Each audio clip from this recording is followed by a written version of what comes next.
بسم اللہ الرحمن الرحیم نحمده ونصلی علی رسولہ الکریم اما بعد بسم اللہ الرحمن الرحیم۔ عزیز طلبہ، آج ہم ہدایت النحو سبق نمبر 4 شروع کر رہے ہیں۔ اس سبق میں ہم کلمہ کی تعریف اور اس کے اقسام سے متعلق پڑھیں گے۔ آج کے اس سبق کا خلاصہ یہ ہے کہ سب سے پہلے مصنف علیہ الرحمہ کلمہ کی تعریف ذکر کریں گے، اس کے بعد پھر کلمہ کے اقسام یعنی اسم، فعل، حرف، اور اس کے بعد پھر ان کے درمیان وجہ حصر ذکر فرمائیں گے۔ کلمہ کی تعریف کرتے ہوئے مصنف علیہ الرحمہ فرماتے ہیں: الکلمۃ لفظ وضع لمعنی مفرد، کلمہ ایسا لفظ ہے جس کو وضع کیا گیا ہو مفرد معنی کے لیے۔ کلمہ کی 3 قسمیں ہیں: اسم، فعل، حرف، اور ان تینوں کے درمیان وجہ حصر یہ ہے کہ کلمہ یا تو اپنے معنی پر بذات خود دلالت کرے گا یا نہیں۔ اگر دلالت نہ کرے تو یہ حرف ہے جیسے من، اور اگر دلالت کرے تو اس میں 3 زمانوں میں سے کوئی زمانہ پایا جائے گا یا نہیں۔ اگر نہ پایا جائے تو یہ اسم ہے جیسے زید، اور اگر پایا جائے تو یہ فعل ہے جیسے ضربہ۔ عزیز طلبہ، اب آتے ہیں کتاب کی طرف۔ سب سے پہلے ہم عبارت پڑھیں گے: فصل الکلمۃ لفظ وضع لمعنی مفرد مفرد وهي منحصرة في 3 اقسام: اسم وفعل وحرف، اسم وفعل وحرف، اسما وفعلا وحرفا، لأنها إما أن لا تدل على معنى في نفسها وهو الحرف۔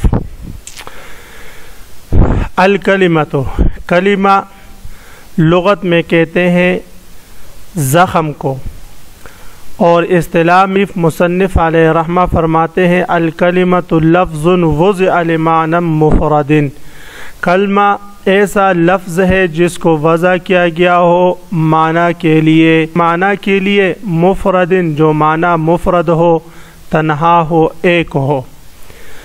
مفردن یہ معنن کے لیے صفت ہوگا، معنن لام حرف جر کی وجہ سے مجرور تقدیراً ہے، اس میں مقصور ہے، تو مفردن ہم پڑھیں گے، اس کی صفت بھی مجرور ہوگی۔ اور لفظن یہ موصوف ہے، وضع لمعنن یہ جملہ اس کے لیے صفت واقع ہے۔ یہ ضابطہ ہے مشہور، آگے بھی اس قسم کی کئی عبارتیں آئیں گی کہ نکرہ کے بعد جب جملہ آ جائے تو وہ آپس میں موصوف صفت بنیں گے۔ لفظن یہ نکرہ ہے، وضع لمعنن یہ جملہ اس کے بعد ذکر ہو رہا ہے، لہذا یہ جملہ اس کے لیے صفت بنے گا، اس لیے کہ جملہ بھی نکرہ کے حکم میں ہوتا ہے۔ اور موصوف صفت کے ترجمے میں موصوف سے پہلے لفظ ایسا اس کا اضافہ کریں گے تو ترجمہ ہوگا: الکلمۃ لفظ، کلمہ ایسا لفظ ہے، وضع لمعنی مفرد جس کو وضع کیا گیا ہو مفرد معنی کے لیے۔ اور اگر ہم چاہیں تو مفردن کو ہم مفردن پڑھیں، اگر مفردن پڑھیں گے تو اس صورت میں یہ لفظن کے لیے صفت ثانی ہوگا، اور اس صورت میں ترجمہ ہوگا: کلمہ ایسا لفظ ہے جس کو وضع کیا گیا ہو معنی کے لیے، کلمہ ایسا لفظ ہے جو مفرد ہو، اکیلا ہو، مرکب نہ ہو۔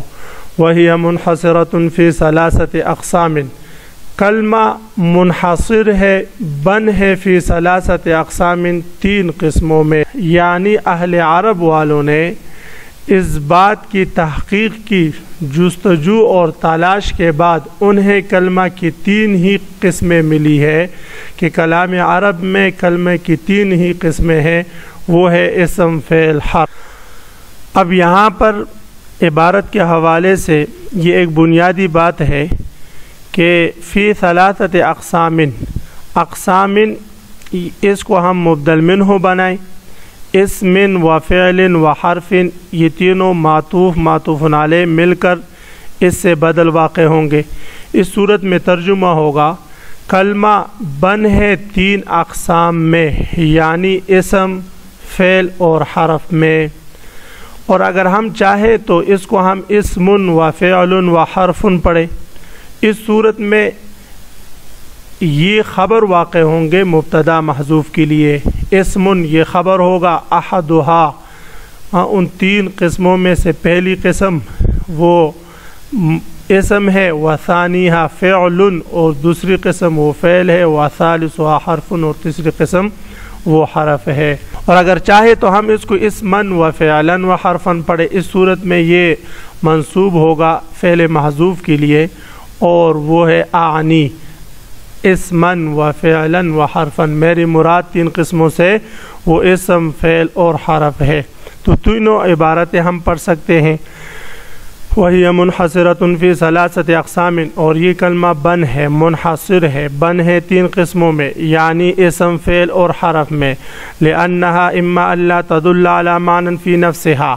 اب یہاں سے مصنف علیہ رحمہ ان تینوں قسموں کے درمیان وجہ حصر ذکر فرما رہے ہیں. یہ مصنفین علیہم الرحمہ کا خاص طرز ہے کہ وجہ حصر سے اقسام ذہن میں بیٹھ جاتی ہے اور ان کا ضبط کرنا انتہائی آسان ہو جاتا ہے.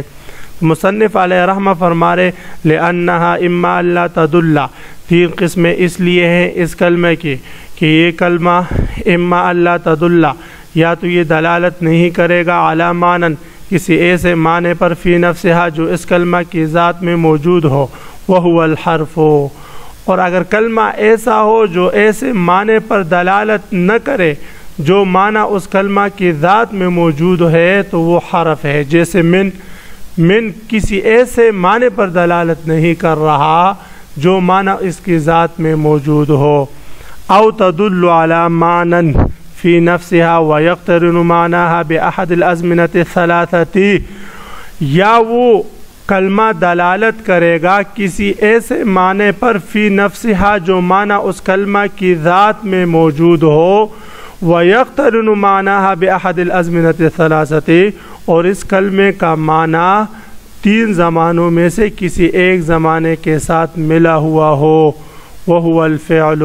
تو اس صورت میں یہ کلمہ کی یہ قسم فعل ہوگی. وَيَقْتَرِنُ مَعْنَاهَا، اور ملا ہوا ہو اس کلمے کا معنی میں ضمیر کلمے کی طرف راجع ہے. بِأَحَدِ الْأَزْمِنَةِ الثَّلَاثَةِ، تین زمانوں میں سے کسی ایک زمانے کے ساتھ.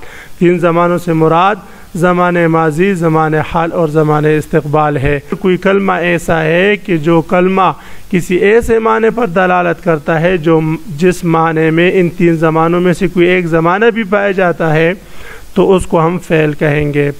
او تدل علی معنی فی نفسہا، یا وہ کلمہ دلالت کرے گا علی معنی کسی ایسے معنی پر فی نفسہا جو اس کلمے کی ذات میں موجود ہو. ولم یقترن معناها بأحد الازمنة، اور حال یہ ہو کہ اس کلمے کا معنی ملا ہوا نہ ہو بأحد الازمنة، تین زمانوں میں سے کسی ایک زمانے کے ساتھ.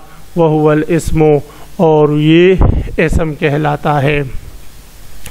تو آج کے اس سبق میں مصنف علیہ رحمہ نے کلمہ کی تعریف اور اس کی اقسام اور ان کے درمیان وجہ حصر ذکر کی.